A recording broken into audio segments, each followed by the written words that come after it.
Dobrodošli nazaj v tretjem sklopu, kjer bomo obravnavali etično-teološki vidik. Format bo isti, vsak predavatelj bo imel 15 minut, na koncu bo polurna razprava. Začnemo s profesorjem Romanom Globokarjem. Roman bo nam spredaval vprašanje avtonomije pri prostovoljnem končanju življenja. Roman, proizvodi. Tako še enkrat lep pozdrav vsem, pozdravljam tudi novomeškega škofa, monsinjorja dr. Andreja Sajeta, ki se nam je pridružil v tej popoldanski sekciji. Torej, moje vprašanje je, oziroma moja tema je vprašanje avtonomije, o katerem smo že kar precej govorili in bomo tudi videli, da je nekako osrednje vprašanje tudi pri predlagateljih zakona pomoči pri prostovoljnem življenju. Avtonomija je tudi eno od temeljnih načel sodobne biomedicinske etike. Pravzaprav avtonomija posamezne osebe predstavlja temelj modernega načina življenja in moderne družbe. Vsakdo ima pravico do svobode mišljenja in do svobode izbire svojega načina življenja. Raziskava Eurobarometra leta 2020 o vrednotah evropskih državljanov jasno kaže, da je temeljna vrednota, torej na prvem mestu za Evropejce, svoboda odločanja o svojem življenju. 78% državljanov EU je odgovorilo, da se povsem strinja z izjavo, da je zanje pomembno, da sami odločajo o svojem življenju. Še dodatnih 17% se strinja, da se do določene mere identificirajo s to trditvijo. Zgolj 3% državljanov EU se s to trditvijo ne strinja. V Sloveniji se s to izjavo popolnoma identificira 80% ljudi. Torej, sami lahko svobodno odločajo o svojem življenju. Spoštovanje avtonomije posameznika pa je tudi temeljno načelo na področju bioetike.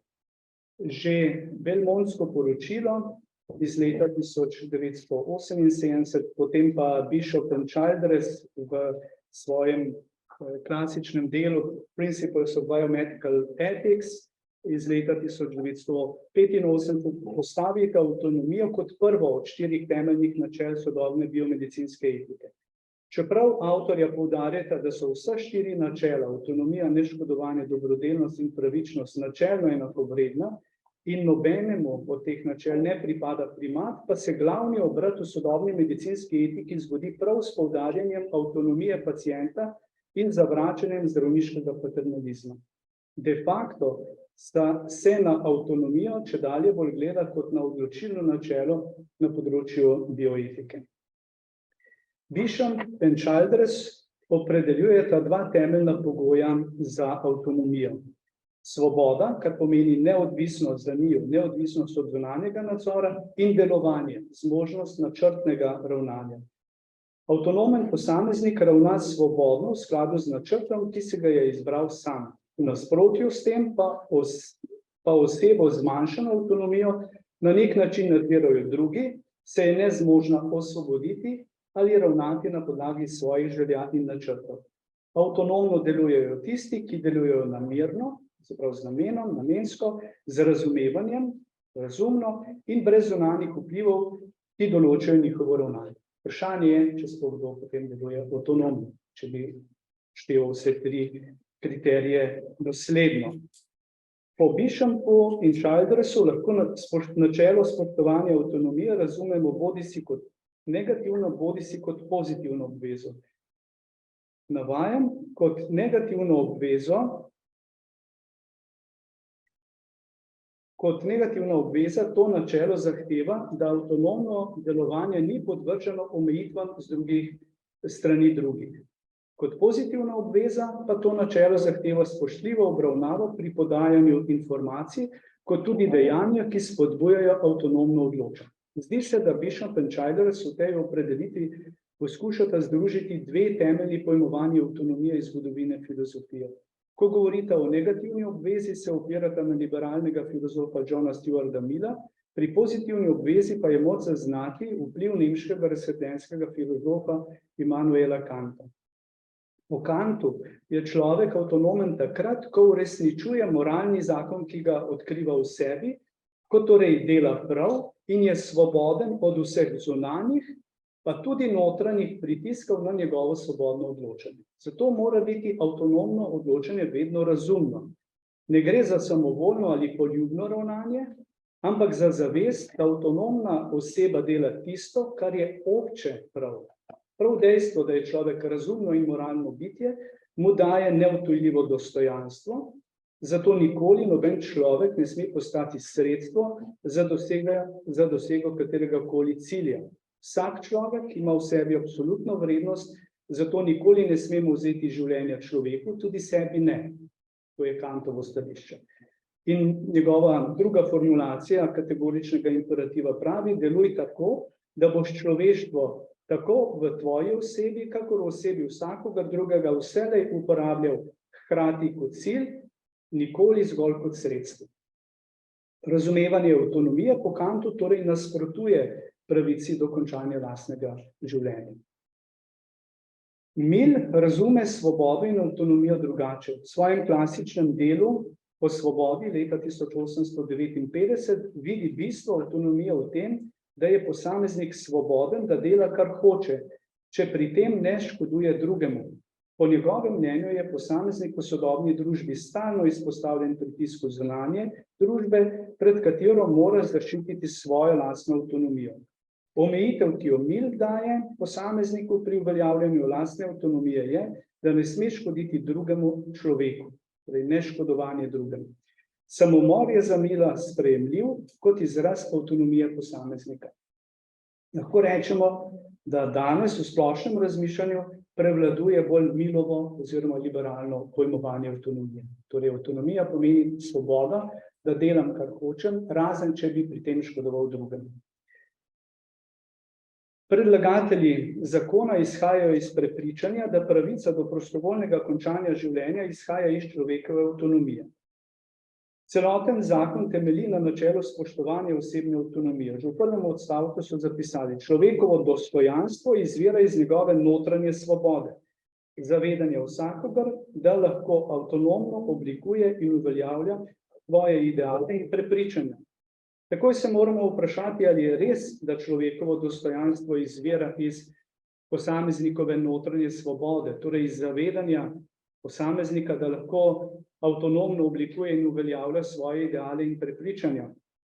Kaj pa dostojanstvo otroka, ki se še ne zaveda in ne more samostojno, zavestno in svobodno uveljaviti svojih idealov in prepričanj, ali pa dostojanstvo nekoga, ki je v komi in čaka na operativen poseg, ali pa dostojanstvo osebe z demenco. Je ustrezno torej omejiti dostojanstvo na zavest, svobodo, zmožnost razpolaganja samim seboj? Predlagatelji zakona v naslednjem odstavku dajo vedeti, da ima dostojanstvo različne stopnje. Takole zapišejo: pravica do končanja lastnega življenja je v tej luči integralen del pravice vsake osebe, da avtonomno vodi svoje življenje v skladu s svojimi ideali in prepričanji, del katerih je tudi ocena o lastnem zdravju in stopnji dostojanstva, ki mu jo zdravje, ko to začenja pešati, še pušča. Vidimo, dostojanstvo se po njihovem mnenju zmanjšuje. Po našem mnenju taka uporaba pojma dostojanstvo ni ustrezna. Ko izrečemo besedo dostojanstvo, govorimo o temelju za spoštovanje vsake človeške osebe, ne glede na starost, spol, narodnost, vero, raso in tudi ne glede na zdravstveno stanje.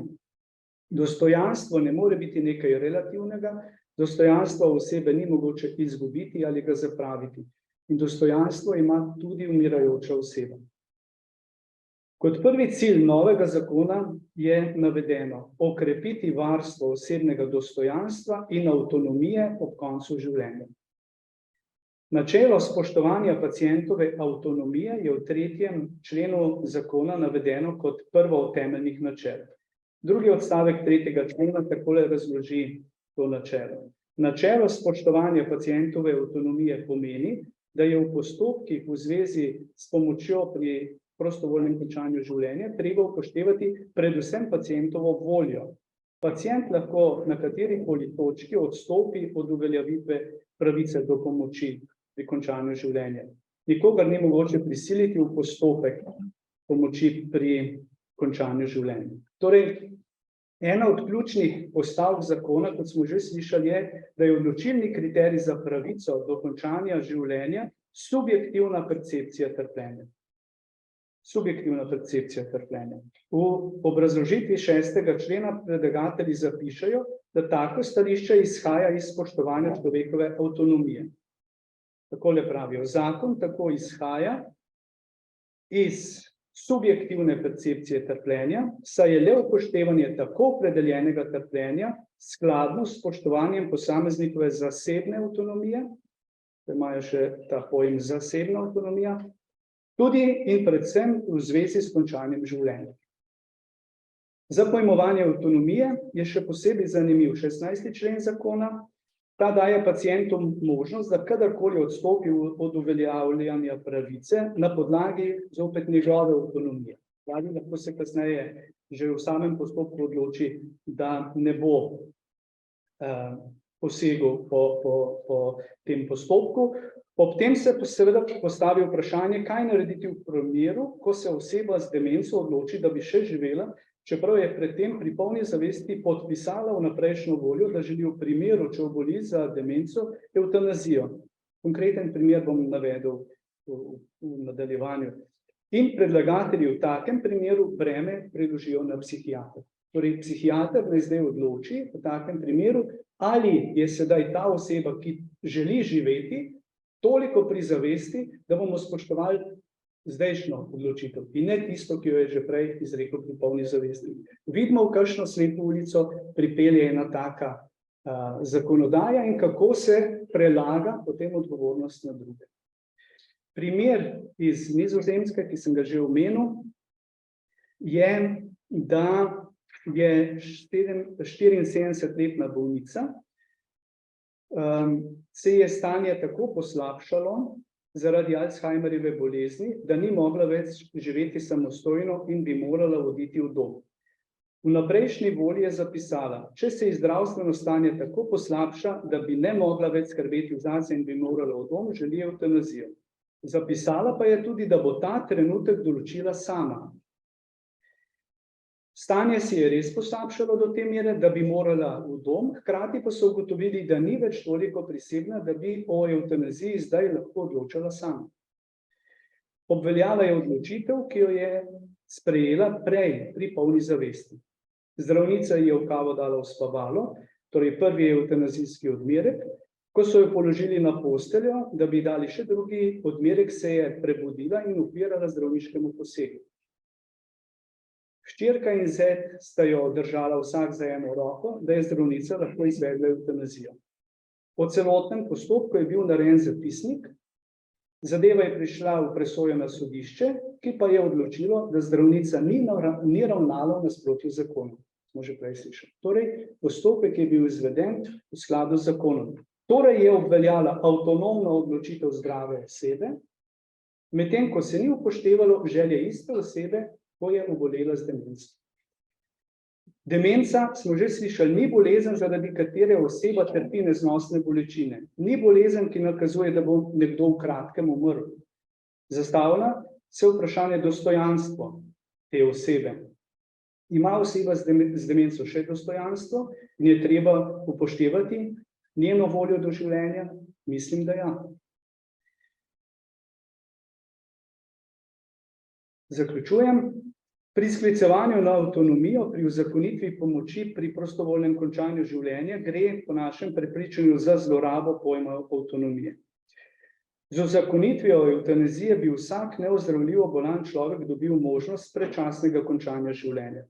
Prepričani smo, da bi že sama možnost take izbire na marsikoga delovala kot prikrit pritisk, da izbere to možnost. Tudi o tem smo že danes nekaj slišali.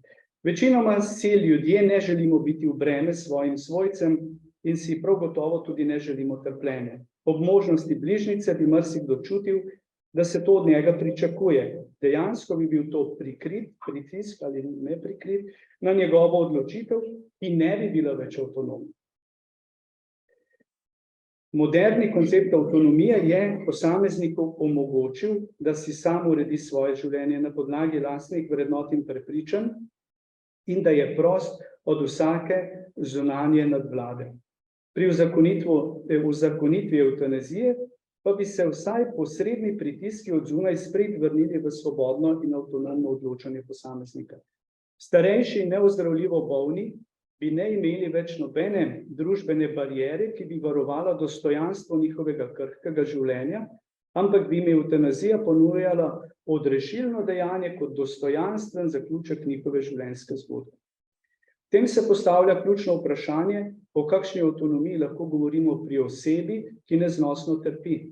Kakšna je sposobnost treznega presojanja stanja pri ljudeh v takih stiskah? Vemo, da je običajno avtonomija pri osebah, ki se odločijo za samomor, zelo omejena. Prav tako vsaka odločitev vpliva tudi na svojo okolico oziroma okolica vpliva na odločitev posameznika. Nihče ni otrok. Vsak samomor, če samo to rečemo, pusti sled v številnih drugih ljudeh. Ljudje se sprašujejo, zakaj se je nekdo tako odločil in jih to notranje prizadene. Človek je rojen iz odnosov, ostaja bitje odnosov, zato vsaka njegova odločitev vpliva na druge ljudi in odločitve drugih ljudi vplivajo na njegovo avtonomijo. Prava avtonomija se udejanji šele v odnosih, to smo tudi že slišali prej. Profesor Rusova je zelo dobro tudi z nevrološkega vidika to opisala. Še tako avtonomna odločitev je vedno družbeno pogojena. In zaključujem z besedami Eberharda Schopenhofa, ki pravi, naše moralne dolžnosti do umirajočega se ne morejo omejiti na formalno pripravljenost, da spoštujemo njegovo voljo in jo naredimo za vodilo lastnega ravnanja. Moralno priznanje umirajočega, ki ga spoštujemo v njegovi ranljivosti in potrebi po pomoči, nasprotno zahteva, da pri njem ostanemo do zadnjega, da ga ne pustimo samega, da skupaj z njim vztrajamo in skupaj z njim čakamo na smrt. Oblika spoštovanja avtonomije umirajočega, ki naj bi utemeljevala njegovo usmrtitev in ali pomoč pri samomoru, vodi nasprotno preprečevanju dejanske pomoči, ki bi mu lahko omogočila sprejetje lastne smrti. Hvala lepa.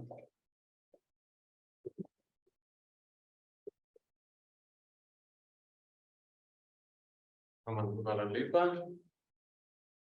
Hvala lepa naslednjega povabil profesorja Tadeja Strehovca, ki nam je predstavil evtanazija ali kemična zastrupitev, jezikovni vidiki evtanazijskega gibanja.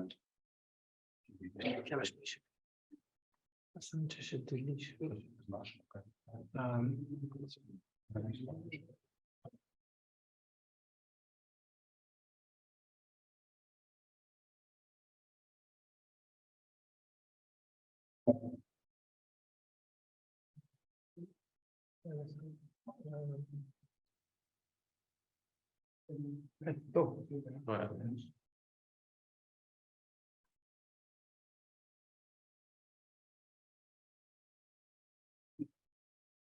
Takole v tisku bi bilo pozdravljeni, posebno pozdrav škofu Andreju, da je danes tukaj med nami. Hvala tudi našemu predstojniku katedre, profesorju Romanu Globokarju, za pobudo in pa za organizacijo tega lepega posveta in zanimivega posveta. Glede, danes smo slišali ničkolikokrat tudi misel, da danes živimo v svetu, ko se v razpravah okoli evtanazije ali asistiranega samomora govori tudi o pojmih, katerim se danes dodaja drugačen pomen. In prav področje evtanazije, asistiranega samomora, je področje, kjer se najpogosteje soočamo prav s tem. Vprašanje sočutja, vprašanje človekovih pravic, dostojanstvo, vse te pojmi, a ne dejansko, imajo, se nekoliko drugače odzvanjajo v teh razpravah, kot pa recimo smo bili vajeni na drugih področjih našega življenja, študiju oziroma v javnosti. Tukaj se odločil, da bom predstavil, se pravi, kratko temo z naslovom evtanazija ali kemična zastrupitev, jezikovni vidiki evtanazijskega gibanja. Gre konkretno za sledečo misel. Namreč, da se ljudje opredelimo, vrednostno in etično se opredelimo glede na to, s kakšnimi besedami smo nagovorjeni. Besede so izjemnega pomena. In tako kot v tujini se tudi danes v Sloveniji soočamo z pojavom, da se ta tema evtanazije in asistiranega samomora vedno bolj javlja v družbenem diskursu, v pravu, v medicini, pa tudi na drugih področjih družbe. Zdaj, moj namen te kratke predstavitve ni ta, da bi zdaj govoril točno, kaj evtanazija je, ali pa kakšna je zgodovina evtanazije, ali pa kako gledajo verske skupnosti na evtanazijo, ampak vas povabim, da se ustavimo pri jeziku.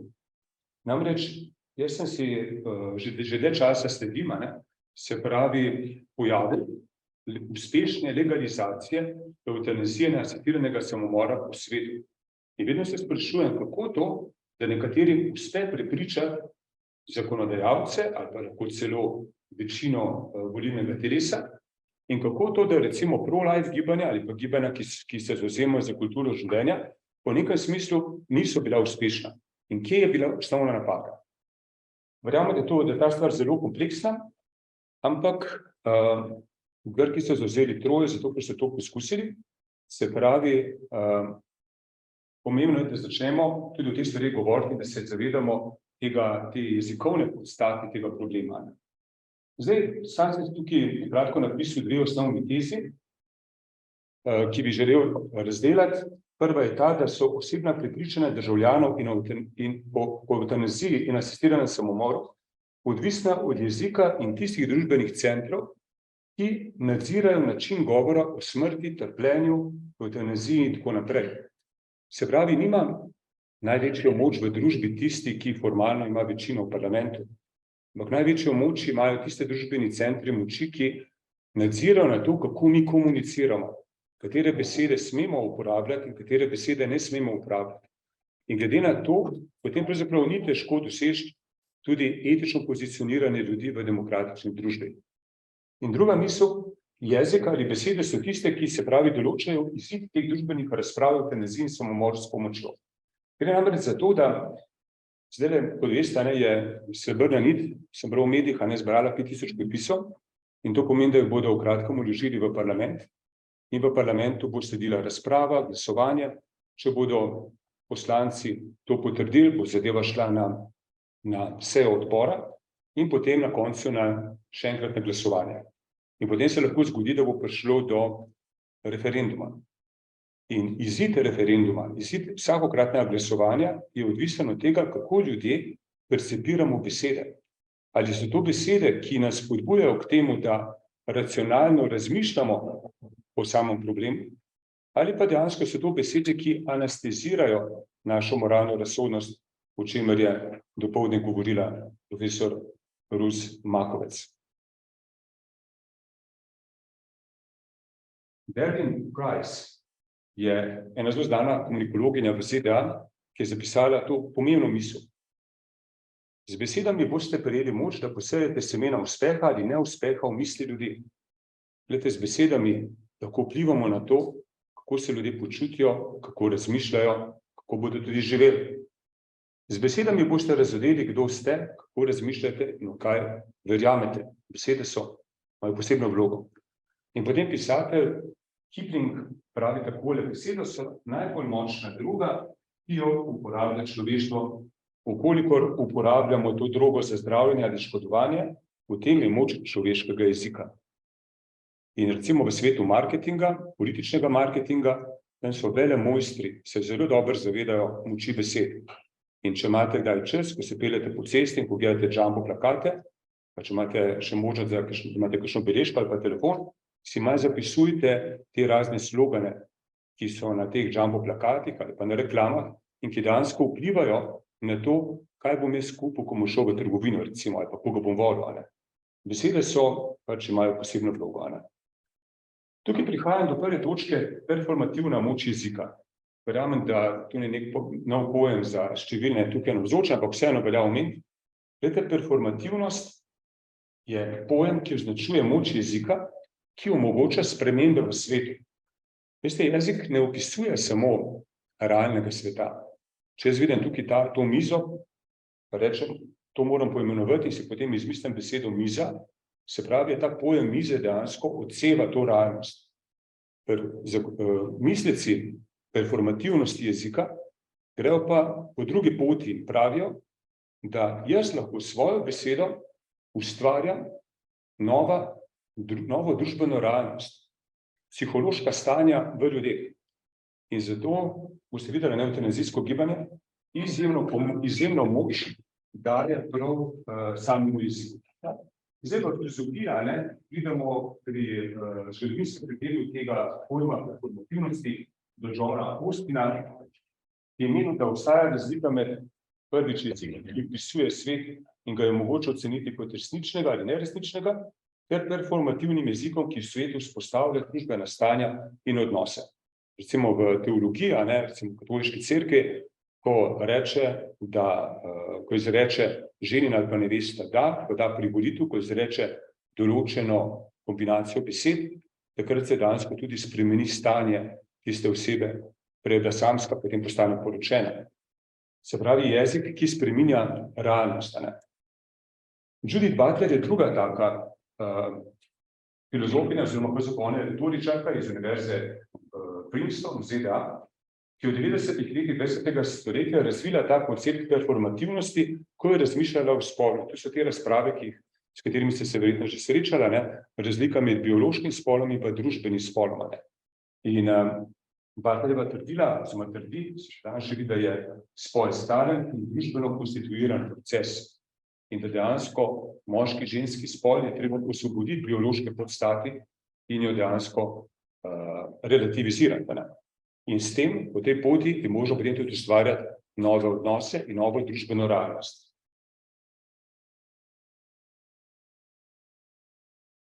V primitivnih družbah se moč doseže s fizično silo. V današnji informacijski dobi pa se do moči pride z uporabo, zlasti z nadzorom jezika. In danes bo razprava o sovražnem govoru, pa o tem, kaj je politično korekten jezik, danes, ko ves čas smo pod nekimi pritiski, kaj se sme povedati in kaj se ne sme povedati. Manipulacija z jezikom je postala danes skoraj že umetnost. Tukaj smo napisali v oklepaju SAZU pojem družine.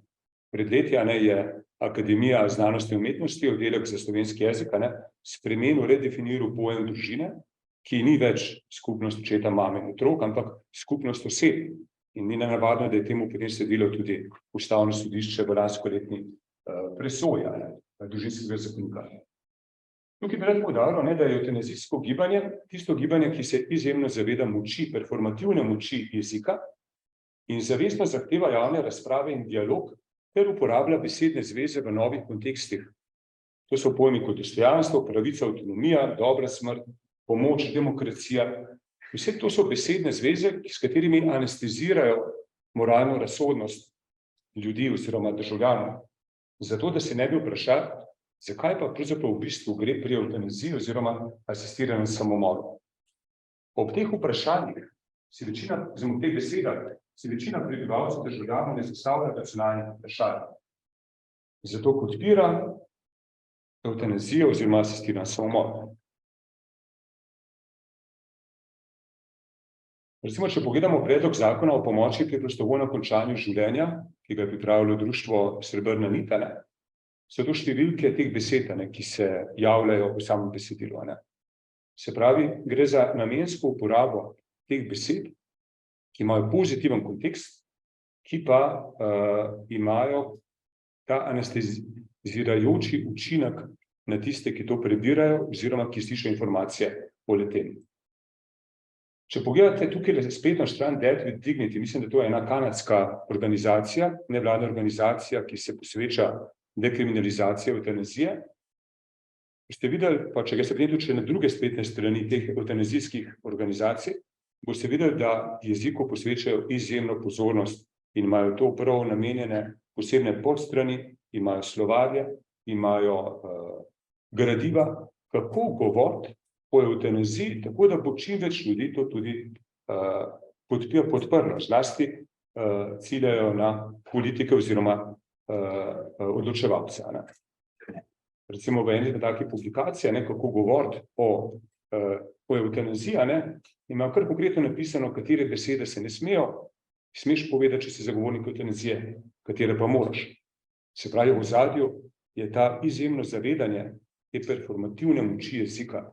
In jaz mislim, da ko se govori recimo o evtanaziji pa asistiranem samomoru z vidika pro-life ali pa kulture življenja, je treba biti izjemno pazljiv na to, kakšen jezik uporabljamo. Performativne jezike strategije zagovornikov evtanazije. To je moja ocena, verjamem, da bomo lahko različna mnenja.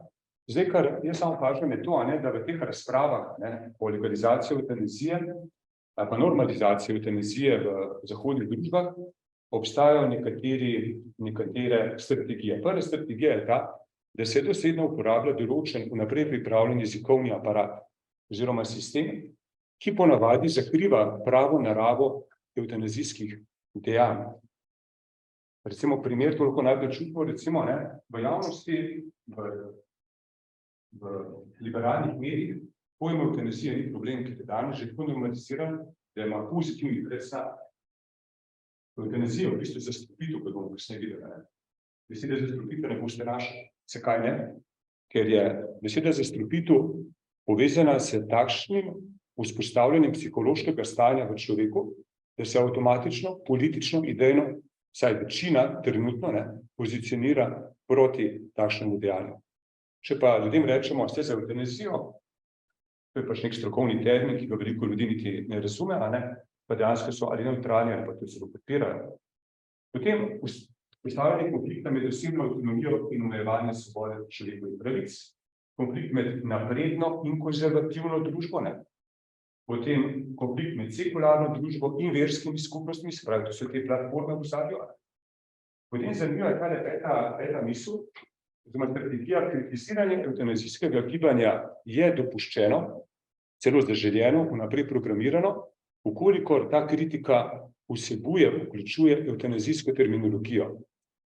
Zagovorniki oziroma teoretiki performativnosti jezika so mnenja, da tudi če te nekdo kritizira, s tem, ko te kritizira, v bistvu normalizira tvoje teze. Se pravi, čisto konkretno povem, jaz mislim, da mora pro-life gibanja ali pa tisti, ki se zavzemajo za življenje, morajo se zavestno odpovedati pojmu evtanazija in asistiran samomor. Ker tudi, ko kritiziramo ta dva pojma, v bistvu že promoviramo, normaliziramo ta jezikovni sistem, ki ga je pravzaprav izdefiniralo to evtanazijsko gibanje. Potem pa šestič, strategija za odbujanje čustvene krivde pri nasprotnikih evtanazije, to so tisti, ki uživajo v trpljenju, ki so nesočutni, in normalizacija oziroma izgradnja pozitivne sočutne samopodobe pri zagovornikih evtanazije. Zagovornik evtanazije je tisti, ki je sočuten, je tisti, ki je napreden, ki je racionalen in tako naprej, ki je na strani človekovih pravic in tako naprej.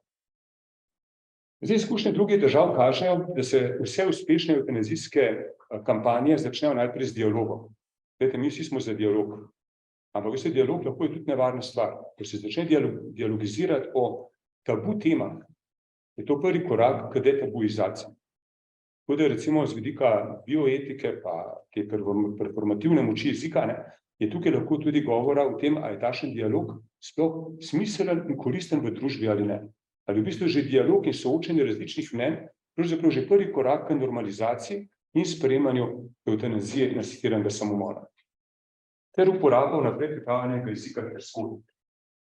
Zdaj v Sloveniji seveda naše evtanazijsko gibanje sledi dobrim praksam, najboljšim praksam iz tujine, ki prebujajo čustva in ustvarjajo pro-evtanazijsko družbeno realnost.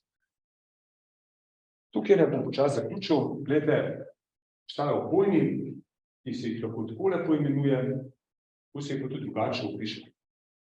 Evtanazija je kemična zastrupitev bolnika, kemično-farmacevtsko gledano, stvarno gledano. In to se pentobarbitalov, ki se v ZDA uporablja za izvajanje smrtnih kazni. Se pravi, če bi v javnosti rekel, da se jaz nasprotujem zastrupljanju bolnikov s tem pentobarbitalom, bi verjetno večina ljudi sledila mojemu stališču, moji etičnim usmeritvam.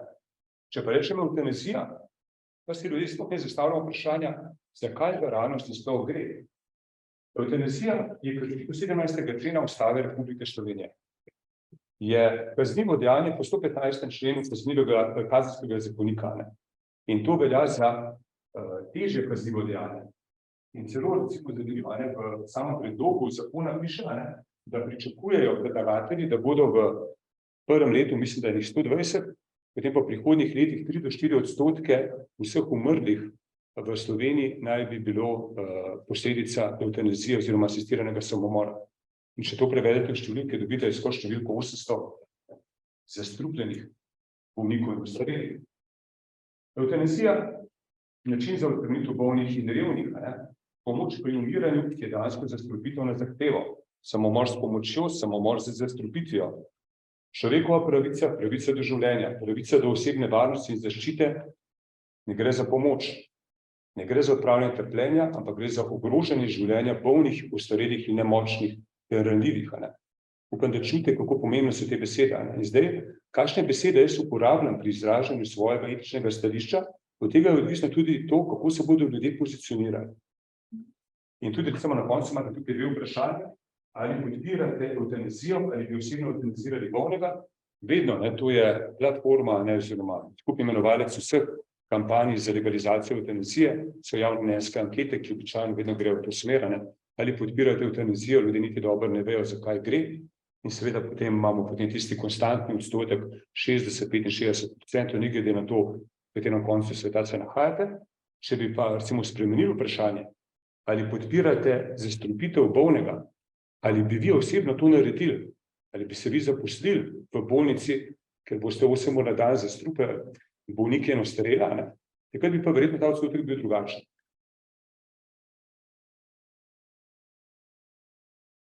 Se pravi, za veliko zagovornikov kulture življenja je pomembno, da se najprej zavestno odpovejo proti evtanazijskemu jeziku.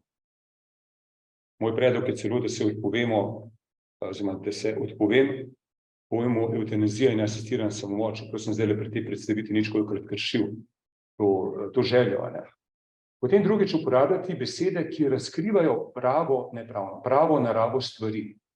Evtanazija ni dobra smrt, ampak je konkretna zastrupitev pacienta, ostarelega s smrtnim izidom.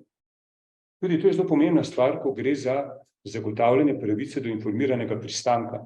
Jezik je izjemno pomembna stvar. In zdaj, če uporabljamo maskirni ali zavajajoči jezik, ali pa uporabljamo stvarni jezik, dobimo seveda tudi drugačne odločitve pacientov. V kritikah evtanazije in asistiranega samomora ne uporabljajo definicijskih pojmov, ampak realne pojme, ki dejansko označujejo naravo stvari. Da zaključim, v Svetem pismu, v Janezovem evangeliju imamo zapisano, v začetku je bila beseda. In vse je nastalo po njej. In brez njih nastalo nič, kar je nastalo. Že v Svetem pismu imamo pravzaprav že to zavedanje o performativni moči jezika. Da mi z besedami ustvarjamo svet, za Bog ustvarja z besedo ta svet. Jaz razumem, da je prispeval krščanstva, pa tudi vse ostale verske skupnosti, prav k razvoju človeštva, v tem iskanju in ustvarjanju besed, ki vzpostavljajo prostor za pravo dostojanstvo, varnost, mir, solidarnost in vse druge pozitivne vrednote, obenem pa te verske skupnosti imajo nalogo, da razkrivajo jezikovne sisteme in podsisteme, ki pa tem vrednotam nasprotujejo. Tukaj je papeža Frančiška, evtanazija in samomor s pomočjo je poraz za vse. Ste kakšno govorico uporablja, Poklicani smo, da nikoli ne zapustimo tistih, ki trpijo, nikoli se ne smemo predati, temveč moramo skrbeti in ljubiti z namenom, da obnovimo upanje. Najlepša hvala.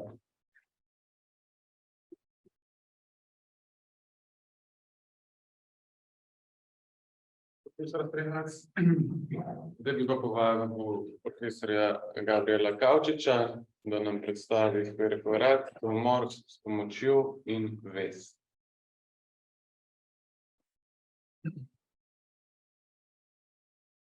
Hvala lepa za besedo, za organizacijo današnjega dogodka. Sem popravim, da sem asistent, da ne bo potem...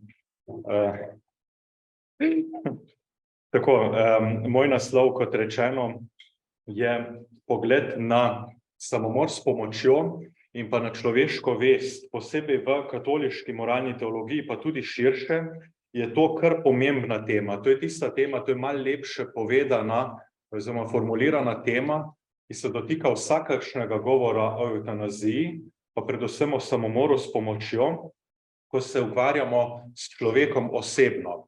Danes smo slišali že veliko. Jaz zmeraj tudi pred kratkim na enem soočenju na televiziji sem prav opozoril potem voditelja v pavzi vmes, dajmo se začeti pogovarjati še o konkretnih ljudeh, ne o konkretnih, ki so se ali pa se bodo ali pa kakorkoli za kaj takega odločili.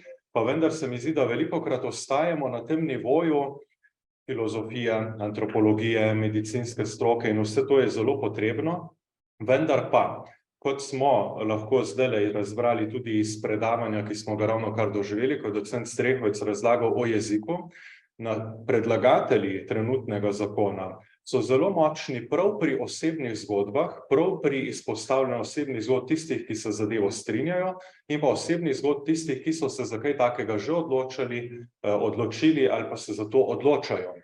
Se pravi, da je dobro se res ubadati z vprašanjem, kaj se dogaja v človekovi vesti, kaj se dogaja v človekovi notranjosti, da ga prižene življenjska situacija vse do odločitve za samomor.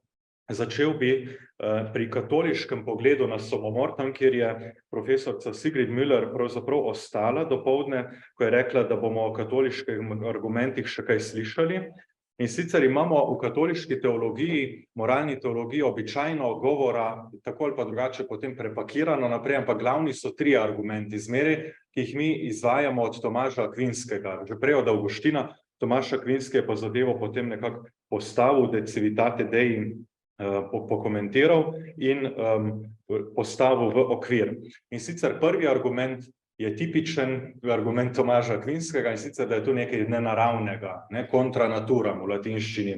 Se pravi, da je bitje skoraj da dolžno, človeško bitje, ljubiti samo sebe, svoj obstoj, in zaradi tega je samomor nemoralen, ker je v nasprotju s tem naravnim nagnjenjem k življenju. Drugi argument proti samomoru natančno povzema argument, ki ga prej že uporablja Aristotel, in sicer v Nikomahovi etiki govori o tem, da je samomor v nasprotju z družbeno pravičnostjo. To je profesor Globokar prej nekoliko omenil ta aspekt, se pravi, da vsak človek je del neke večje celote, ki je družba, družbi nekako pripada, in tisti, ki stori samomor, stori neko krivico družbi. Tretji argument pa je, edini od 3 argumentov resnično teološki, in sicer, da je življenje božji dar. Se pravi, da ostaja v oblasti tistega, ki, kot pravi Tomaž, daje živeti in daje umreti. To je ta argument, ki ga velikokrat slišimo v teh katoliških debatah. Mi ne smemo takniti življenja, eden je, ki daje in jemlje življenje.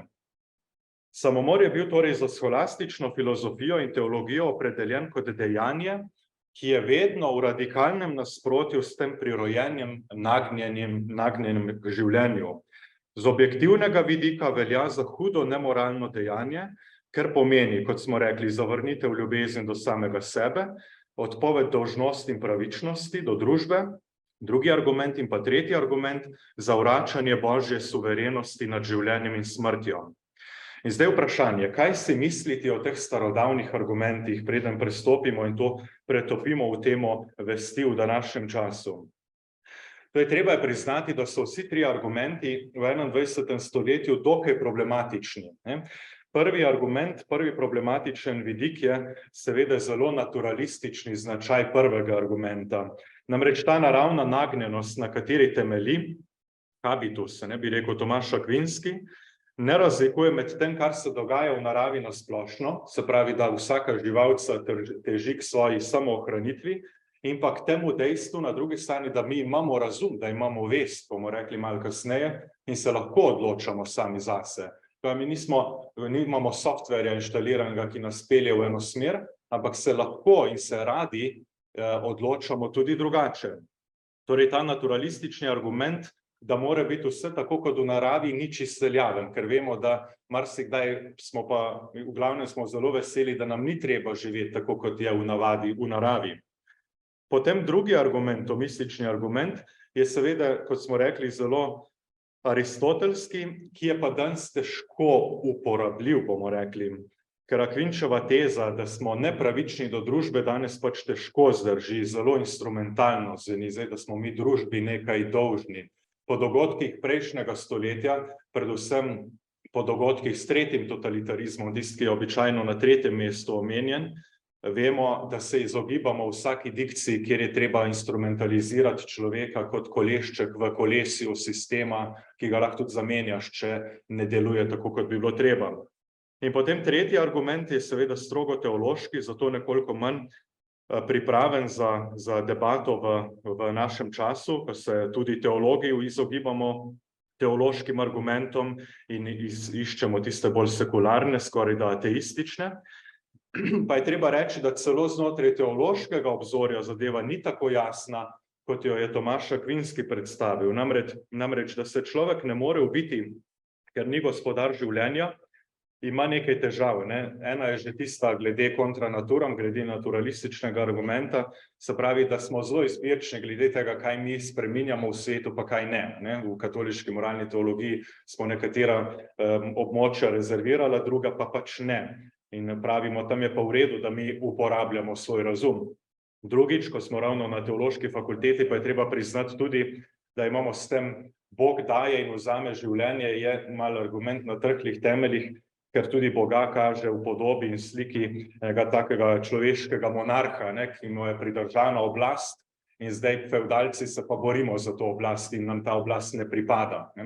Ta najemniški odnos, ki ne zdrži čisto vedno v današnjem času. Dobro, skratka, ti tradicionalni filozofski pa teološki argumenti v našem svetu ne delujejo čisto dobro, ker živimo, kot smo slišali prej v predstavitvi profesorja Globokarja, živimo v nekem drugem času, kjer zmaguje en drug pogled na človeka in na vest. Se pravi, govorimo o človeku, ki je konstituiran v svoji individualnosti, je gospodar sebe, svojega življenja in ima zato potem tudi nesporno pravico, da s tem življenjem razpolaga. In v tem smislu se je spremenilo, spet smo pri temi docenta Strehovca, pri tej pravici do smrti, pravica do smrti, avtonomija, pravica do smrti, pa vse te zadeve, ki se uporabljajo kot eni taki lepi termini. Pravica do smrti je bila prej vedno rezervirana samo za ukinitev nedolžnega ali pa dolžnega zdravljenja, tisto, o čemer smo danes že govorili, kjer zdravljenje nepotrebno ali pa brez upanja podaljšuje življenje človeka. Se je pa ta pravica do smrti danes poistovetila s širšo pravico do aktivne prekinitve lastnega življenja in do iskanja pomoči drugih v ta namen. In vse to, kar smo zdaj povedali, sproža zdaj vprašanje, kje smo zdaj pri teh starih argumentih, ki ne delujejo ne več najbolje, in na drugi strani v tej avtonomistični družbi.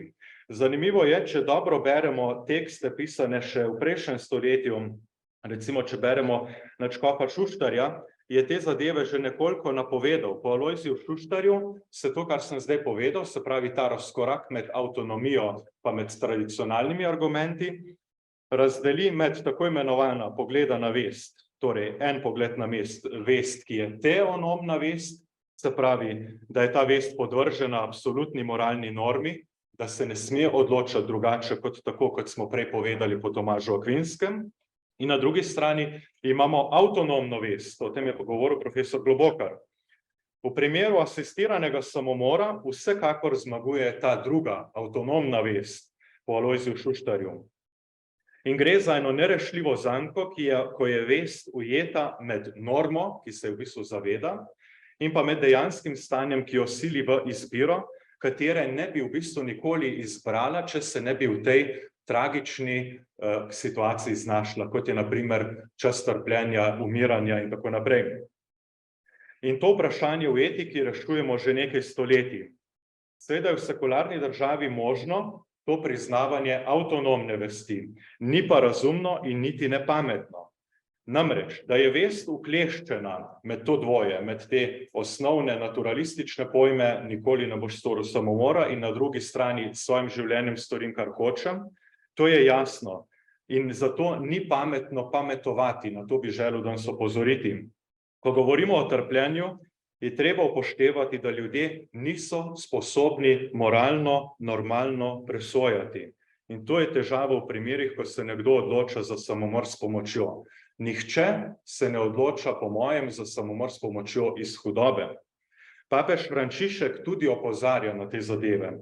Nazadnje je poskušal v sicer eni drugi temi, ampak se da uporabiti tudi na področju bioetike, samomora s pomočjo in podobnega. V Radosti ljubezni je poskušal združiti te dve zadevi, se pravi, absolutno moralno normo, ki ti pravi, ne boš storila samomora, in na drugi strani trpljenje in hude okoliščine, v katerih se ljudje znajdejo. In pravi papež Frančišek, upoštevajmo, da je stanje tesnobe, da so drugi psihični in socialni dejavniki lahko takšni, da vest popolnoma zmedejo, da se odloča napak oziroma pod določeno prisilo, ki ji onemogoča, da bi se odločala prav. To je nekaj podobnega tistemu, čemu reče, sem jaz prav razumel, čemer je govorila dr. Rus Makovčeva, ko je govorila o pomenu depresije in pa občutku ujetosti. To je to, se pravi, psihični dejavniki, ki vest ujamejo samo vase, da se odloča za čudne zadeve.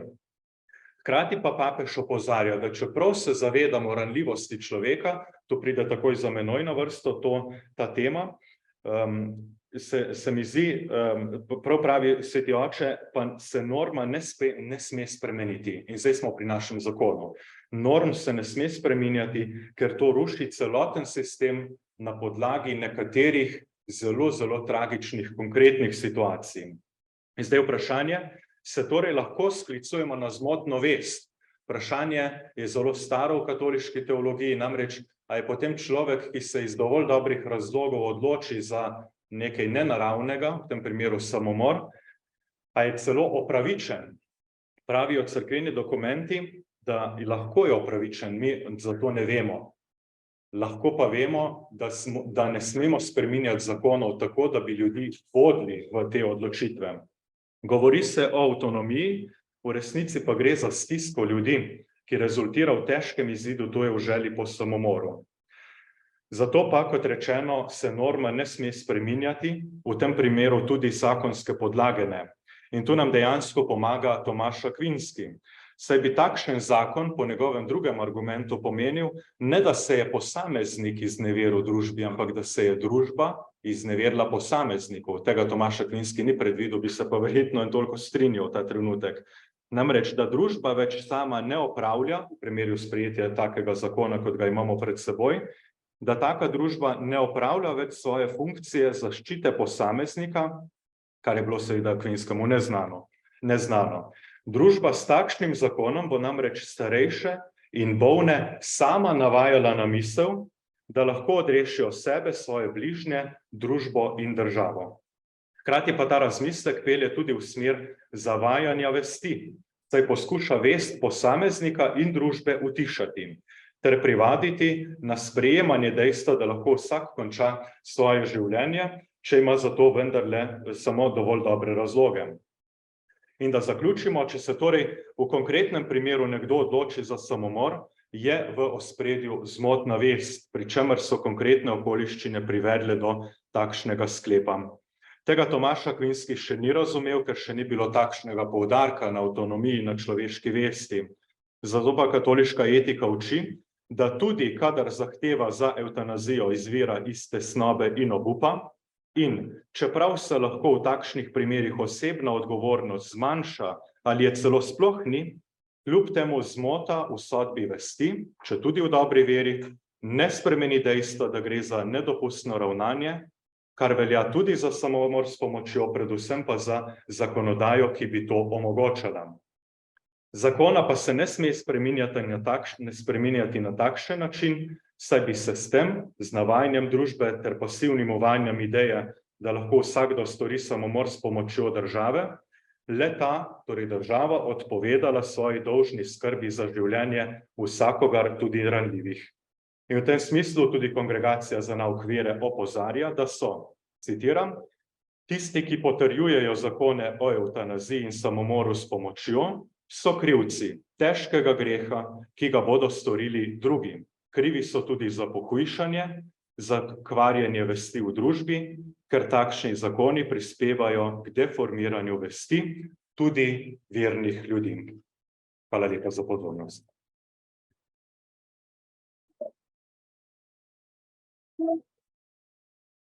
Hvala, asistent Kavčič. Če smo imeli zdaj 3 doktorje znanosti, pride doktor medicine, specializantka družinske medicine. Tako, na začetku še. Se pa- Izvolite. Hvala. Imaš pa? Ja.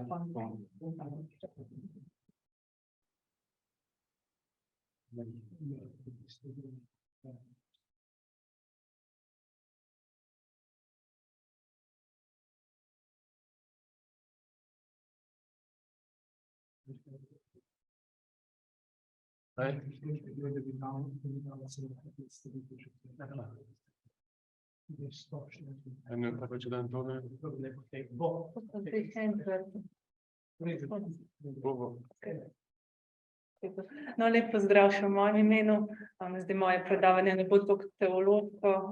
V prvem delu bom izhajala iz svoje magistrske naloge, ki sem jo na temo evtanazije in ranljivosti pisala lani v okviru študija bioetike v Belgiji. Drugi del predavanja bo pa temeljil predvsem na osebni izkušnji ranljivosti, dela na paliativnem oddelku in v domu starejših. Tako na koncu bom pa samo še dotaknila se pomena, ki ga ima lahko pojem ranljivosti za tudi trenutno razpravo o pomoči pri prostovoljnem končanju življenja. Mene se opravičujem. Veš kaj, da ti izrekite to?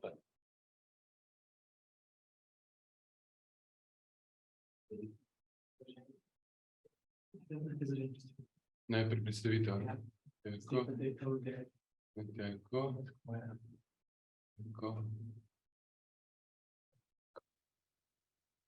Hvala. Hvala tebi za razumevanje. Ko obstaja več definicij ranljivosti, v kontekstu bioetike se morda najbolj uporablja sledeči 2. Prva je ranljivost kot zmanjšana zmožnost zaščite osebnih interesov zaradi okrnjene avtonomije, torej da je stopnja ranljivosti nekako obratno sorazmerna stopnji avtonomije. Ta definicija je morda predvsem prisotna v severnoameriškem bioetičnem prostoru. Potem še druga definicija pa je ranljivost kot dovzetnost za povzročitev slabega oziroma škode in ne nujno odvisno od avtonomije. In prisotni sta 2 pojmovanji oziroma vrsti ranljivosti. Prva je ontološka oziroma prirojena ranljivost, ki je del vsakega človeka kot omejenega, ne samo zadostnega in umrljivega bitja. To ranljivost je treba spoštovati, je dragocena, ker je del človeka kot takega. Potem drugo pojmovanje pa sta situacijska ali pridobljena ranljivost, ki pa je posledica okoliščin, ki človeka naredijo bolj ranljive, bolj dovzetne za neko škodo, recimo bolezen ali pa težka socialna situacija. Zdaj to pojmovanje je morda bolj prisotno v medicinski etiki z namenom zaščite ranljivih pred nekimi zlorabami, recimo v kontekstu raziskav na ljudeh.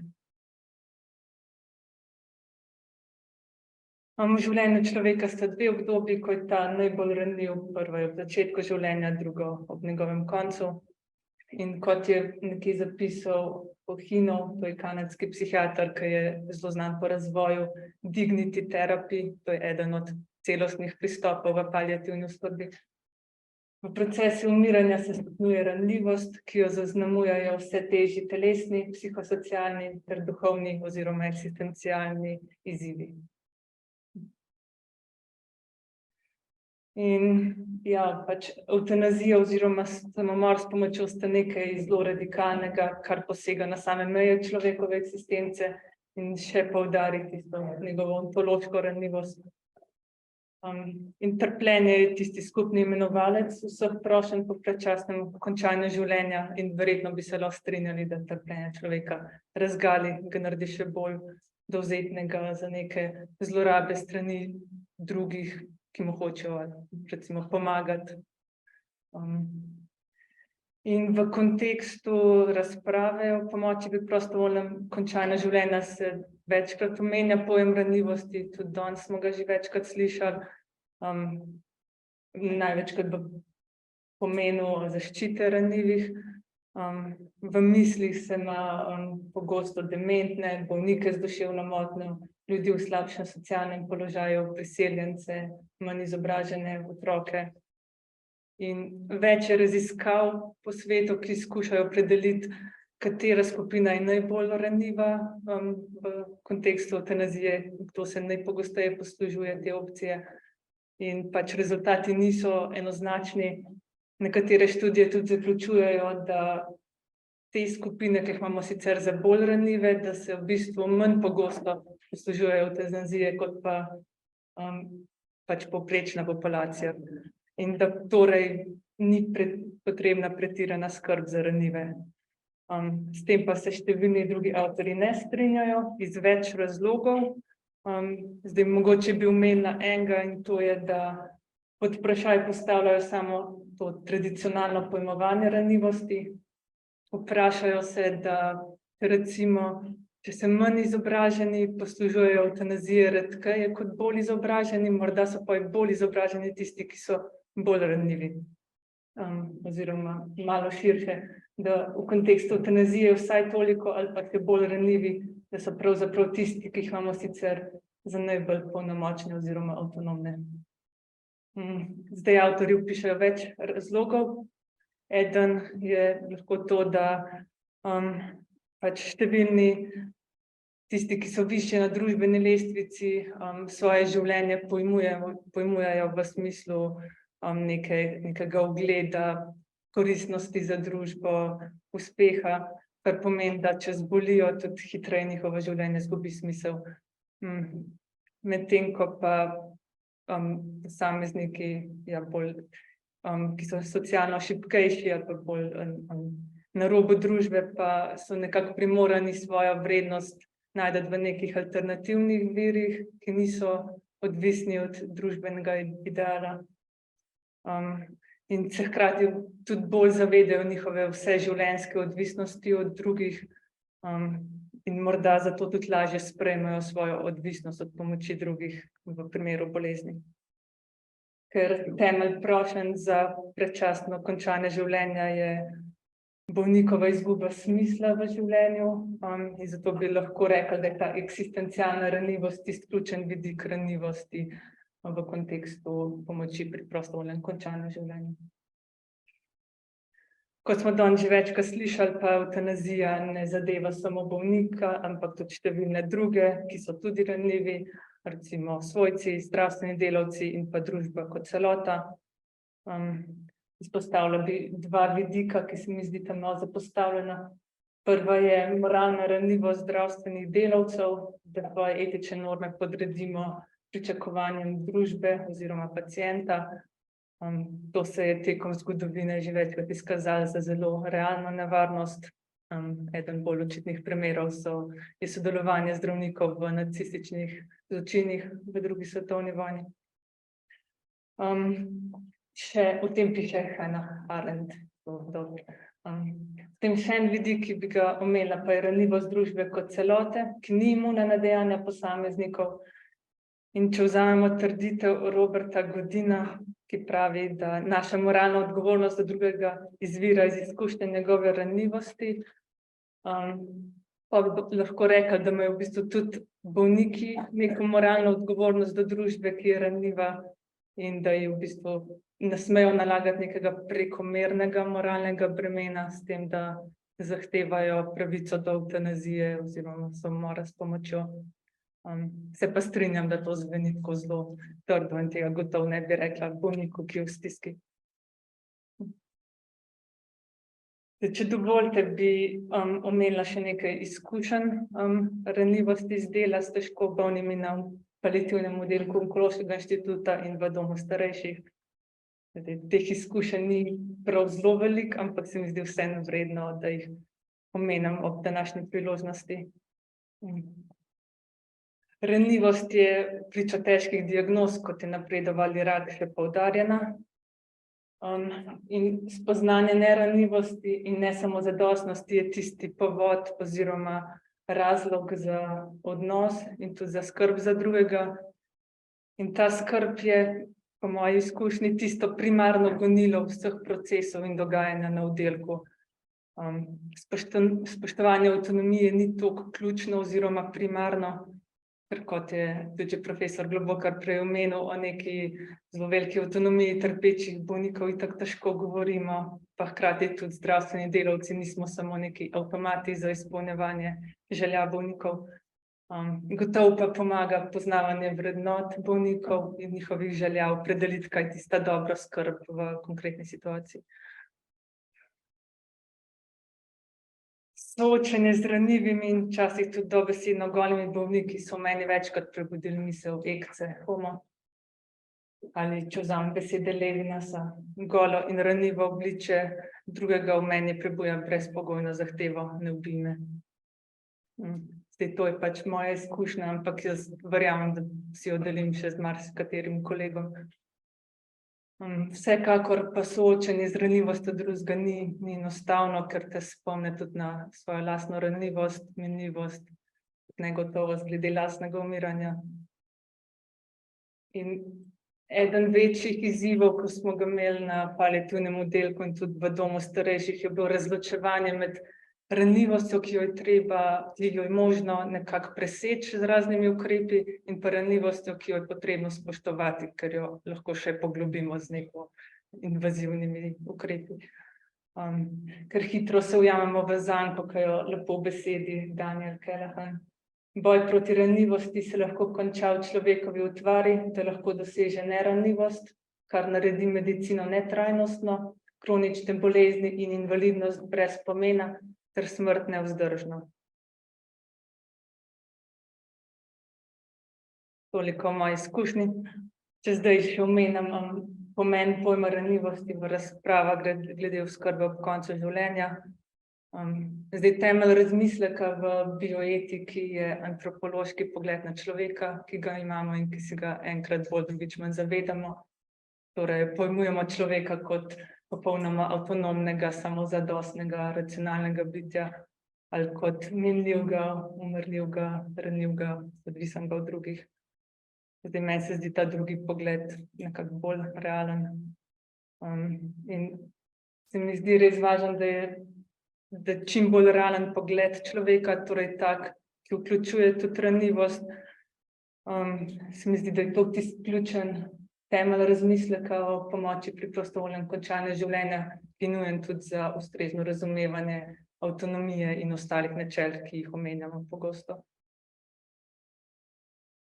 Še drugi pomen, ki bi ga omenila, pa je, da je v določenih situacijah treba človekovo ranljivost spoštovati, kar narekuje upoštevanje mej pri zdravljenju in ne podaljševanje življenja preko meje smiselnega. In tu smo že prvi problem, po mojem, zdravstveni delavci, ki se pogosto ne znamo ustaviti, izpuščati, sprejemati lastno nemoč. Hkrati imajo bolniki, svojci in tudi družba prevelika pričakovanja od medicine. In pa zdravstveni sistem je naravnan tako, da temelji na precej rigidnih smernicah, ki so usmerjene k podaljševanju življenja bolnikom. In kot je omenil že profesor Cvitar, nam morda manjkajo tudi smernice, sploh za to oskrbo ob koncu življenja, ki bi bile naravnane bolj v smer kvalitete življenja bolnikov oziroma upoštevanja njihovih vrednot. Če zaključim še z mislijo, kako pa se odzvati na ranljivost drugega v konkretnih situacijah. Meni osebno se ne zdi pravi odziv, da to ranljivost ubijemo preko evtanazije ali samomora s pomočjo. Ključno se mi zdi zdržati ob trpečem in z njegovo ter tudi lastno ranljivostjo, ki je ob drugem še bolj poudarjena. In potem preko neke pristne bližine, poslušanja in empatije in mogoče razločevati, kaj je tisti pravi odziv v konkretni situaciji, kaj bolnik res potrebuje.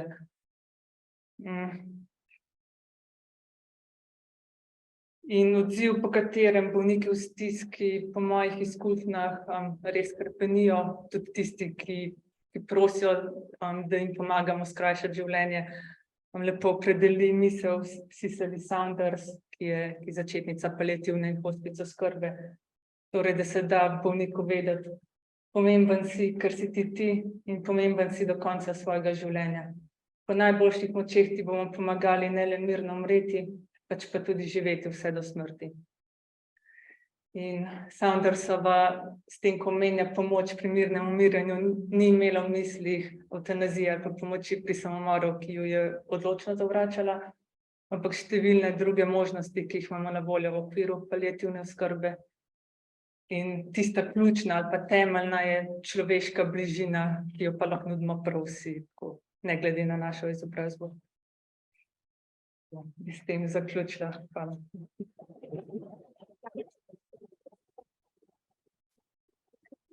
Imamo odgovor, za kratko razpravo, imamo 20 minut.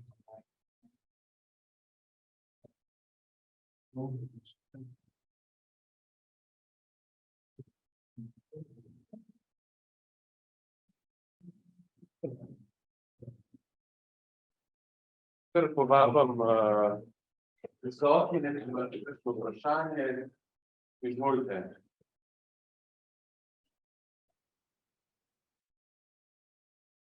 Če ne, imam nespopravljena vprašanja, ali imamo kaj da mikrofon? Tudi seveda gostujoči interneta. Bi sam hočel, da gospoda Strelo, tako je govoril o izbiri deseta, ne. Mislim, da prav pomembno tudi Srka Marvel Melena, ne, ki je srebrna nita, ne. Ona se vedno predstavlja kot direktorica in področja bolnic, v bistvu pa poslovneša, ne, ona ne zelo pomembna. Tudi s takimi stvarmi se mi zdi, da včasih ne prepletejo kar medijski prostor, tako da so v bistvu stvari izgledajo drugače kot so. Ta pleterski je pa tudi nekaj takega, ne. Imate vprašanje za profesor Stehovca? Ja? Aha, izvolite. Se pravi, ja, zelo pomembna stvar je, da vemo tudi, kdo so akterji v teh razpravah okoli evtanazije, ne. Gotovo zelo pomembna stvar je pa res tudi ta, da če hočemo promovirati, vrednostni sistem, ki ceni človeško življenje, tudi v tej najbolj ranljivi obliki, če je bilo prav pregovora, je pomembna stvar, da znamo nagovarjati, znamo uporabljati različne vrste jezika. Kar jaz osebno ugotavljam je to, da je pravni jezik zelo pomemben, filozofski, teološki jezik zelo pomemben. Ampak če hočemo nagovarjati široko družbo, zdajle z vstopom te zgodbe v parlament, na državni zbor, da pa ta zadeva postala vedno bolj politična, vedno stvar tudi nekih družbenih soočanj. In tukaj je pomembna stvar, da znamo razviti jezik, oziroma uporabljati različen jezik, tako da bomo nagovarjali različne družbene skupine.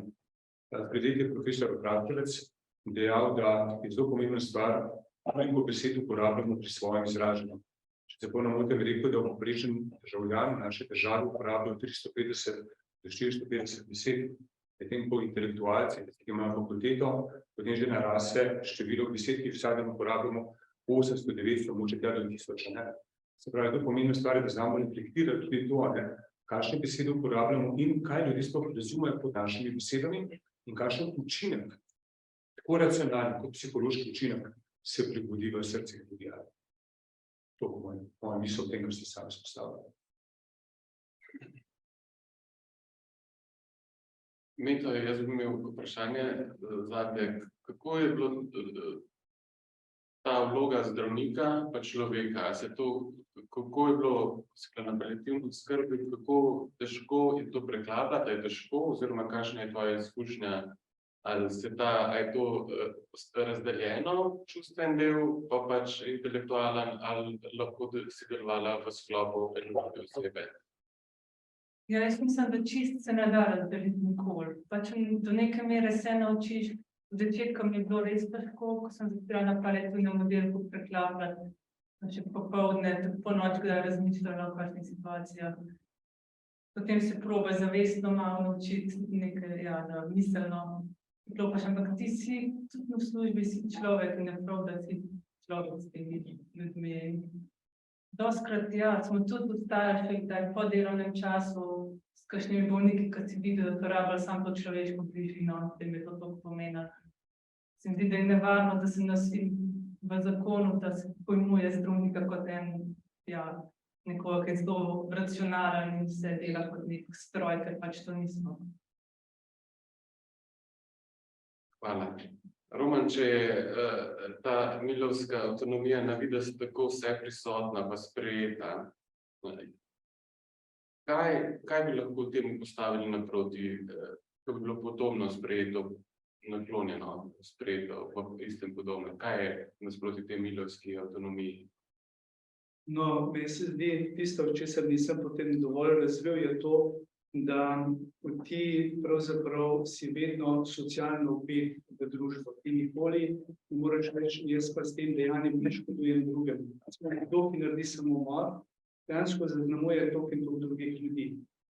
Ne, da bi mu zdaj nazaj očital, ampak dejansko je to neka, vsaka naša odločitev je pravzaprav pogojena z okolico, v kateri smo. Mi se odločamo glede na vrednotenje tudi okolice, v kateri živimo, in hkrati pravzaprav vplivamo na druge nenamerno, in zato v bistvu te paradigme pravzaprav, ne, da sem svoboden, da delam, kar hočem, samo da ne škodujem drugemu, ta paradigma je neizvedljiva.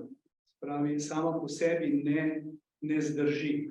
Zdaj, logična je bila iz tega vidika, recimo v tem boju za individualne pravice, kot nasproti totalitarni družbi. Družba, ki pravzaprav si želi podrediti posameznika preko šolstva, preko raznoraznih civilnih struktur, ne? In zdaj liberalizem bil tisti, ki je, recimo tudi v Milovi osebni zgodbi in tako naprej, se je to odražalo, je pač želel on zaživeti polno življenje. In je rekel pač to, njegova teorija je bila ta, družba bo imela dosti več od posameznika, če bo družba vsakemu posamezniku omogočala svobodo, tako svobodno zaživel to, kar on je. In naj družba spodbuja ali pa omogoča prostor svobodnega razvoja kreativnosti vsakemu posamezniku. In to seveda ima do določene mere svoj smisel in je to dobro podpirati. To tudi zelo, recimo, če delamo družbeni cerkev, je pravzaprav načelo osebe, osebnostno načelo ima primat pred, recimo, načelom skupnega dobrega. Spravi, tudi skupno dobro je v službi pravzaprav razvoja osebe, dostojanstva vsake osebe. Vendar ne na račun tega, da boš pa ti zdaj končal svoje življenje. To se mi zdi, to pa je tista meja. Zdaj, na kakšen način zdaj to narediti, da bo sprejemljivo za današnji svet, se mi zdi ravno to, kar je bilo večkrat poudarjeno tudi preko zgodb posameznika, da ima tudi ta končni ciljna ravnina, ima en pomen tako za tega posameznika, da zaključi življenje, kot tudi za svojce, za tiste, ki so v tem odnosu, da tudi oni dobijo iz tega odnosa umiranja ali pa iz tega procesa umiranja, tudi oni dobijo nekaj pomembnega za svoje življenje. Spomnim recimo ene punce mlade, ki je mama umrla pri 18 letih in je 2 meseca pač je bilo od tega, da je izvedla za diagnozo, do tega, da je umrla, v 2 mesecih je umrla mama, ta punca je rekla, meni je mama v teh 2 mesecih dala toliko, da sem jaz sposobna zdaj živeti in preživeti. Nikoli prej nisem to dobila, kot sem dobila v teh mesecih. V tem smislu je tudi to lahko en čas, ki je dragocen. In te stvari je treba povedati. Nekdo mora se usesti pa reči, moja mama je umirala in je bil tisti čas je bil zame pomemben. Tako da, ne vem, ta performativna moč besed. Sprav, proti temu pa ti ne moreš argumentirati. Proti moji tezi, doktrini katoliške cerkve, ne vem, čemu nauko se ti lahko upreš. Če se ti pa en tam pove, kako je izkušnja, pove, kako je bilo, ko je, ne vem, bil sam v tej situaciji, nimam pa, mislim, če bi imel tako odgovor, da si veš, ne si. Ja. Hvala. Pač se strinjam, da je lahko v zadnjem obdobju zelo dragoceno za svojce, ampak pač je pa res ključno, da imajo neko podporo, je pa tudi res težko se mi zdi tako nevarno, da se pogovarjamo o evtanaziji zdaj, ko ni te podpore možne. Recimo že to, zanimiv mi je bil podatek popoldne iz Avstrije, da 60% oseb, ki zaprosijo za samomor s pomočjo, se po obvezni konzultaciji paliativnega zdravnika se v bistvu premislijo. In pri nas tega filtra pač ta ni predviden, ker ga tudi nismo zmožni ljuditi.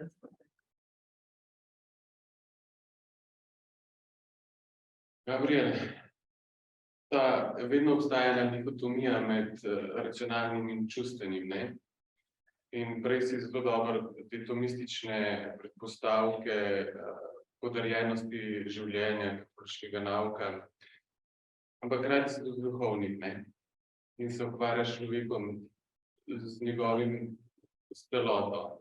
Kaj bi tako en ta argument, ki naslavlja njegovo celoto, rekel temu, ki se iz svobodne volje v lastni vesti odločil za sklopitev s pomočjo? Ja, ravno na to sem želel opozoriti, da je bilo jasno, to zelo nepametno je pametovati, no? To jaz se tega zelo bojim. Se spomnim, ker ravno to je tisti, ki smo recimo poleg na župniji ali pa greš v dom za ostarele, pa greš obiskat bolnike, tako naprej, pa kot sem bil dijakon še v bolnišnici v Šempetru, pa greš na intenzivno nego in tako naprej. To te zmeraj znova uči, da je v pričo človeškega trpljenja največkrat najboljše molčati, oziroma biti zraven. In to je tisto, kar se mi zdi, smo zelo dobro danes zajeli, v temle simpoziju, recimo, ki je bilo tudi dopoldne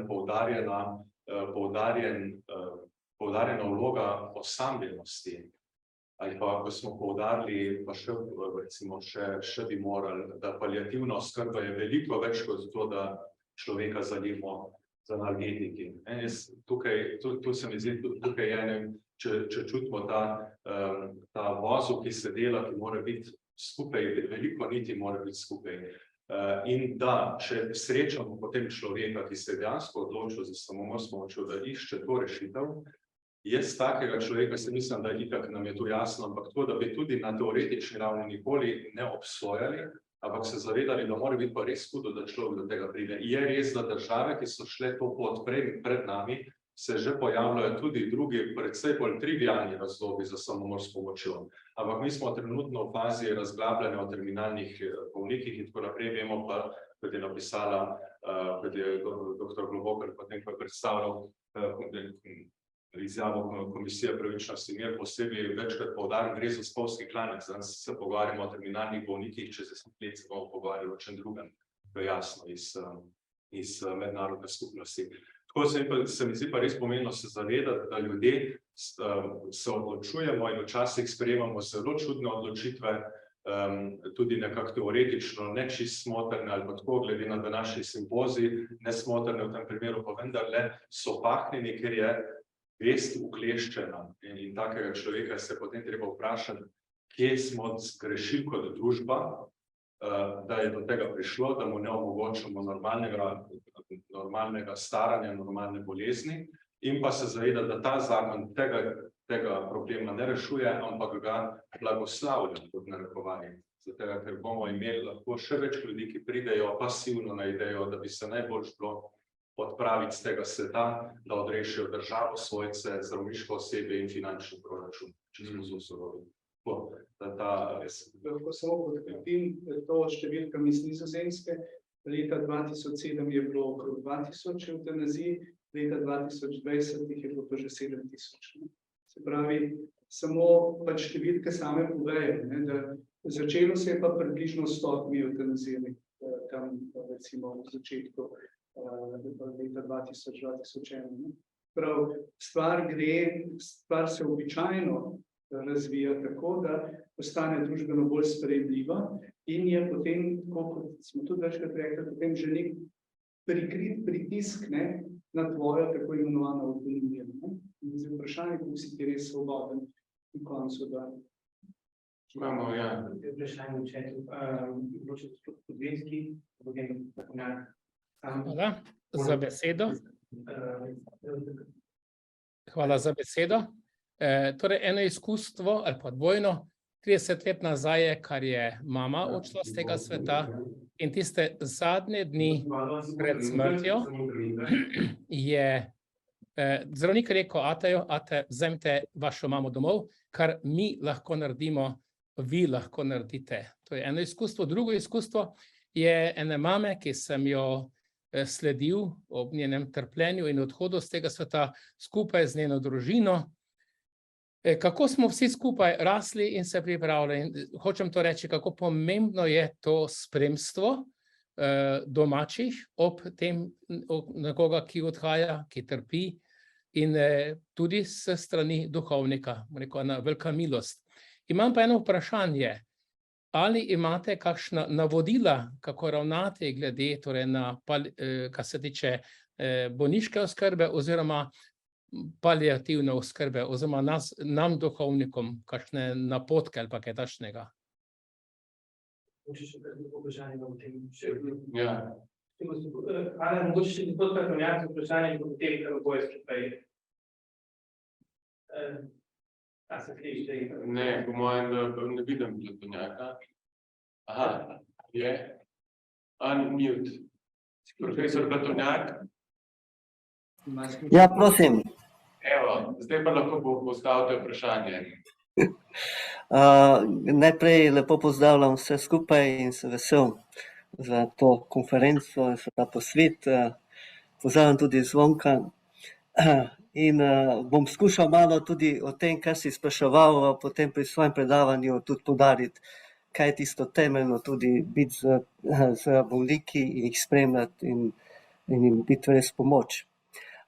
Zelo bi pohvalil vsa 3-4 predavanja, še posebej tudi Gabrielu res rekel hvala, da je pokazal, kako ni tako enostavno dati nekih odgovorov, da so to zelo težka vprašanja, tudi samomora, trpljenja in vsega tega, in bi bil vesel, če lahko še malo bolj pove, na kak način res pomagati ljudem, ko pridejo v tako stisko, trpljenja, težke bolezni, neozdravljive bolezni in tako naprej, ja, da najdejo en smisel in vse drugo, da kako pristopa tudi k njim, kakšna je tudi tvoja izkušnja. Lahko pa tudi drugi poveste, kdo ima tukaj še posebej Metka tudi veliko osebnih izkušenj. Ja, sicer verjetno bi Meta. Glede mojih izkušenj, kot sem rekel, jaz direktnih izkušenj s takimi primeri nimam in rečem Bogu hvala za to, ker upam, da jih ni bilo veliko, ki bi jih moral srečati, ampak da jih sploh ni bilo veliko takih, ki bi do zdaj prišli na te ideje. Drugače pa bližina, se to dobro vemo vsi, bližina, kot je rekel profesor Poredoš večkrat pove, da ga v njegovi dolgoletni karieri nihče ni vprašal za to, da bi lahko prej končal življenje, vsi so ga poprosili, ali da je še kakšen trenutek z njimi, pa predvsem da kot zdravnik poskrbi, da bodo doživeli jutro, da še enkrat lahko zagrabijo za roko svojo hčerko, svojega sina, svojega moža, svojo ženo. To je, se pravi, da zdravstveni del paliative, čustveni del, spremljevalni del paliative, pa največkrat pozabljeno tako v šolskem sistemu kot v zdravstvenem sistemu duhovna plat človeka, ki je skoraj ne razvijamo v našem sistemskem, v državnem sistemu. To, kar se mene tiče, bo potem še kdo dodal, samo tole, kar je profesor Globokar rekel, če kar jaz to predstavim. Najbolj pametno je, gospod Podvinski, najbolj pametno je za vprašanja pastoralnih delavcev in pa tudi vprašanja, ki se jih postavljajo katoliški zdravniki pa zdravstveni delavci, se ozreti na pred 2 letoma izdan dokument Samaritanus Bonus, bil izdan leta 2020, tudi v slovenskem prevodu je takoj izšel, tako da se ga najde na spletni strani Vatican News v slovenščini, in tam noter je pokrito vse od tega, kaj naj počne duhovnik in pastoralni delavec do predlogov zdravstvenim delavcem, politiki in pa tudi eno obširno poglavje o govoru vesti je tam noter, zelo se mi zdi zelo pomembno. Druga dva dokumenta, na to sta pa Evangelium Vitae Janeza Pavla II. In pa Jura et Bona iz leta 95, danes že omenjena profesorja Matuliča, tako da to so ti dokumenti, ki so po mojem mnenju tudi tako zelo dovolj sekularno spisani, da so v bistvu uporabni, prosto cerkveni dokumenti so v bistvu zelo tako sekularno spisani in so argumenti čisto nič kaj teološki pravzaprav, kazno v enem mehkem delu. Glede spremljanja umirajočih, zdaj pač, kakor imam jaz izkušenj, se mi zdi, da je to duhovni vidik paliativne oskrbe res pomemben in se mi zdi tudi na paliativnem oddelku ena od šibkih točk. Ker te bolniki res v njihovi notranjosti se kdaj kar čutim, da se ogromno dogaja. Veliko je nekih eksistencialnih vprašanj. In pač ključno se mi zdi, da imajo nekoga, ki jih posluša, ki jim pomaga tudi razčistiti kakšne stvari, kakšne stiske prihajajo na dan. Ker ja, pri nas dostikrat se mi zdi, niso našli tega sogovornika ali pa poslušalca in potem je pač lažje izraziti neko eksistencialno duhovno stisko preko telesnega nivoja, da te nekaj boli, težko dihaš. Dostikrat smo mi simptome zraven, se mi zdi, je duhov vzrok veliko globje. Bi želel še kdo kakšno zaključno misel podati? Mislim, da je tole, kar je Meta rekla, dober uvod v zadnji sklop, ki bo namenjen prav duhovni oskrbi in z esencialnim pogledom in pa pričevanju, še spet Berhe, čisto osebnem pričevanju, spremljanju umirajočega. Tako da to bi čez 15 minut, mislim, da tako da 15 do začnemo še zadnji sektor. Hvala. Hvala.